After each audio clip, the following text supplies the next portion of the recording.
Hello and welcome back to my channel. I am actually at home today, so we're going to be improving a little bit.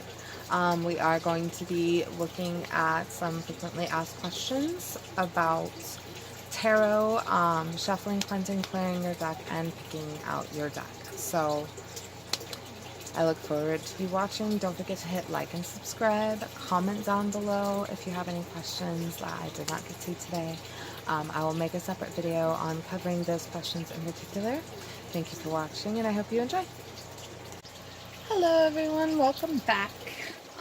What we're going to be doing today is we're going to be doing something very simple. I know I've already shot my intro, but I just wanted to say welcome again.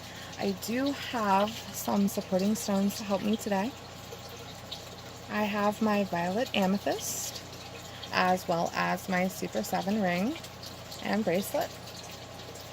Super 7 is really great for enhancing psychic ability and psychic intuition, as well as amethyst itself in all its different forms is a really wonderful aid or companion in doing readings. They help enhance clairvoyant messages and intuitive messages. Now, this is going to be a very simple video. This video is going to be focused on the basics. First, how to pick your own tarot deck. Picking your own tarot deck has a multiple different number of factors that when it comes to choosing your own deck, and especially a starter deck, that you're going to be wanting to look for. Most people do like to start with the Rider-Waite deck. This is the Gilded Tarot by Ciro Marchetti.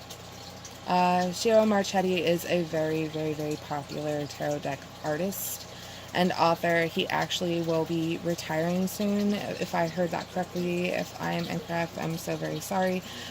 His decks will be continuing to be into print, especially by Llewellyn. Llewellyn has many of his decks, but I don't know how long they will be in production before they are discontinued. Tarot collectors do like Ciro Marchetti a lot, especially decks that were limited edition. So that all being said, the Gilded Tarot is based loosely off of the traditional deck, the Rider-Waite, and like I said, that is his, again, kind of interpretation of the Rider-Waite. There's more than one Gilded. I have, I believe there's 3, and I have 2 of them. There's the Legacy, and then again, just the regular Gilded. As you can see, I've had this deck for quite a long time. I do love the Gilded a lot. This is actually my second deck, and it has taken me a very, very far away, so I cannot complain. Now, when you are beginning a reading, obviously shuffling a deck is a very, very, very important step. Frequently asked questions are, do you have to read inverted cards? Inverted cards are cards that are just like this, upside down. Upside down is considered facing you. It is facing away from you. That is what is considered an inverted card. Or can I read strictly right side up? And the answer is whatever you're most comfortable with. Please feel free to do. It is much easier to learn to read starting with right side up cards rather than inverted. I did start with inverted because I like the challenge. But you can just read strictly inverted. I've met many a wonderful, wonderful tarot reader that read strictly inverted and did not do strictly right side up, did not do inverted. Again, inverted is facing away from you. So they did not read inverted cards and did strictly facing them. That's completely fine. That does not affect accuracy whatsoever, depending on the individual. And again, for beginners, it's easier to start with right side up. Now, just a little side note, death card.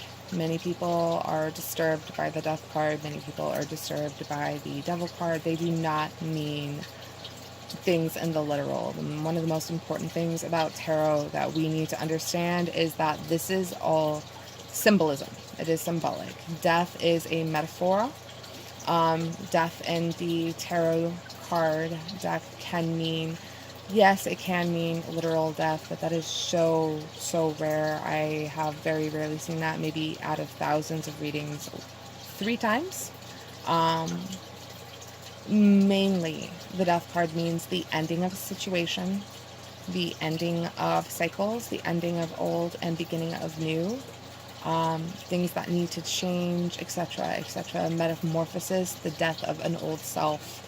And oftentimes this is actually a good thing, because sometimes there are certain things that are going on and certain things that we want to see change or happen, and this can be a huge relief for those that understand the meaning of the card, that things are finally coming to an end. Things are finally changing. So I actually very much enjoy the Death card. It's actually one of my favorite tarot cards. To me, change is always a positive, so that is something that is very important to know. Now, first, when we're talking about shuffling, cleansing, clearing, and charging. Number 1, cleansing. Cleansing can be done by running your fingers across the top, by using white sage and passing the deck through the smoke.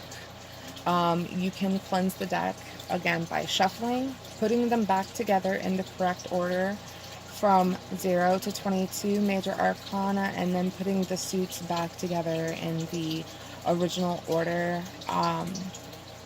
And all of the suits, by the way, there's 4 different suits, very much like a playing card deck. There is swords, there is cups or chalices, coins or pentacles, and rods or wands.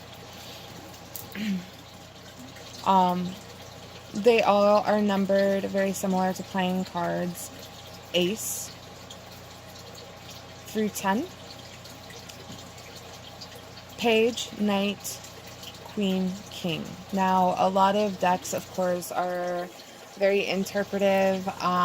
They can change that up. It can be princess or prince instead of the page, etc., etc. You may find that some of them omit the page altogether and stick more similarly to the traditional playing card deck. For those of you that are curious about playing cards and their similarity to tarot, spades or swords,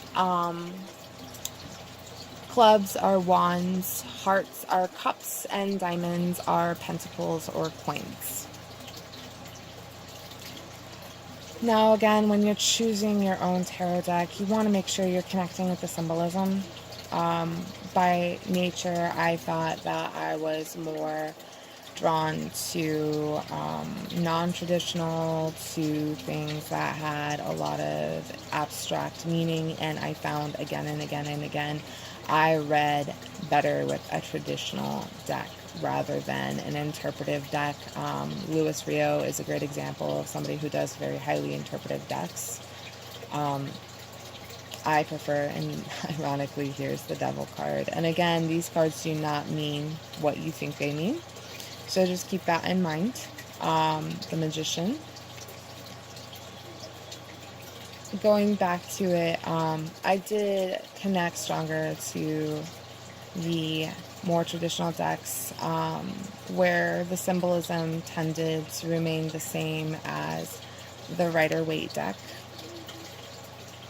You're seeing a lot of swords, a lot of pentacles, a lot of wands. Here's an example of cups. Now, one thing you'll see is when we're talking about the symbolism of cups, its element is water. You'll see a lot of water symbolism, a lot of moon symbolism in those. Swords represent air. Wands represent fire.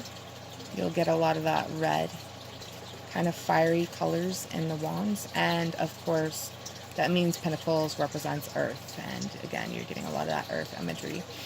Now, the reason why this is so important that you connect to the symbolism is a lot of reading cards before you understand the interpretation.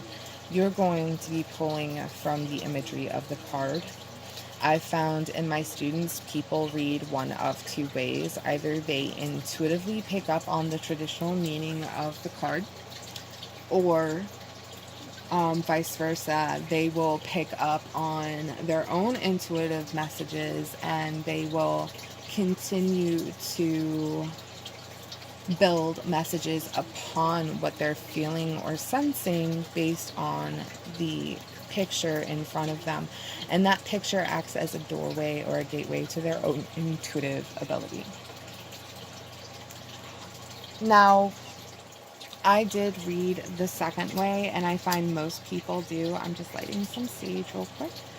I find most people actually do read the second way a lot more so, where they're using their own intuition and they're using their own psychic ability when reading the cards. And that is something that is very common, and a lot of people get discouraged because they'll try to read the cards and then look up the meaning and see that what they felt had nothing to do with the meaning of the card, and that is not at all something that should be discouraging to you, because you're not just dealing with the only interpretation of the card. Anyone can memorize what the cards mean. Anyone can memorize this means this, this means this, this means this, but what you're wanting to do is link your own psychic ability to the cards. You are not wanting to just pick up a book and spew out fundamentally what everyone else knows. That's not at all going to be helpful for you in your learning process. That's not going to be helpful to you in your practices. And you're going to want to keep that learning in motion. And oftentimes, people that are interested in doing psychic readings, or for fun, for friends, for themselves, they'll have their own metaphorical imagery, whether they see or feel or hear. And I will create another video based on just psychic ability here in a little while, the different kinds of psychic ability, how they work, how they function, etc., etc. That will be a whole other video in and of itself. But learning your own signals when you're doing readings is really, really crucial, where you connect your intuitive abilities and your own personal messages to that of the cards. Now that we've talked enough about that, thank you for your patience. Yes, you will shuffle after you've cleansed. Again, you can cleanse with the stone selenite by keeping it on top like this. You can use an amethyst to cleanse as well. It does not have to be as big as my tower. You can use a little small tumbled stone. That's completely fine. Selenite is a white stone. It is a soft stone, so please be aware of that. It is not water soluble. A lot of people like to cleanse their stones with water and sea salt. That is not a good idea with selenite. Selenite is one of the 5 stones that does not have to be cleansed. I only remember 4 of them most of the time. That's blue kyanite, selenite, that's Selenite, carnelian, and citrine. All those are wonderful charging stones. I would prefer carnelian. Usually isn't used, but it's still a great stone anyway. It's good for charging this deck. Blue kyanite's amazing for it, but amethyst, selenite, and blue kyanite tend to be the most popular stones. Those will help keep it cleansed and charged. White sage again, shuffling, putting it back together in order, running your finger along the top and blowing, knocking 3 times. All those are fine. Those are all very, very legitimate ways of shuffling, cleansing your deck. Those are very, very good for your deck. Now, when you're shuffling, don't be embarrassed if you don't know how to shuffle. Shuffling this way is fine, where you just kind of pick up and drop. That's okay too. The most important thing is that you randomize it as much as possible. You can do shuffling in separate ways, where you just randomly throw it together. I've seen people throw them all in a pile and mix them up and put it back together because they're just not very good at shuffling. That's okay too. After you feel it is thoroughly shuffled, and again, you want to just listen to your intuition when you feel like you're done, you're done, you're done. Those are completely fine. And once you feel that internally, that stop, it is kind of like an I'm done feeling. It's really hard to explain, but once you get used to that, you'll understand what I'm saying. You just feel like that's good enough. That's stuff. That's done. Those are the signals you're looking for. When you are cutting the deck, again, a popularly asked question, frequently asked question is, do I let the client touch my deck? That's personal preference. I prefer not to let the client touch my deck. I find that that is very uncomfortable for me. I find that they will get their energy onto my deck. I only do that with empaths that I'm having a hard time connecting with. Again, that's another story. I will explain those things to you later on. This is just an introduction video for the beginner on cleansing, clearing, shuffling, etc., etc. Just very frequently asked questions. If I find a client has gotten their energy on my deck, sometimes I find it's very hard to get the energy back into the proper place. The energy may feel mucky, tired, gross. I may feel like the deck is not talking to me very well.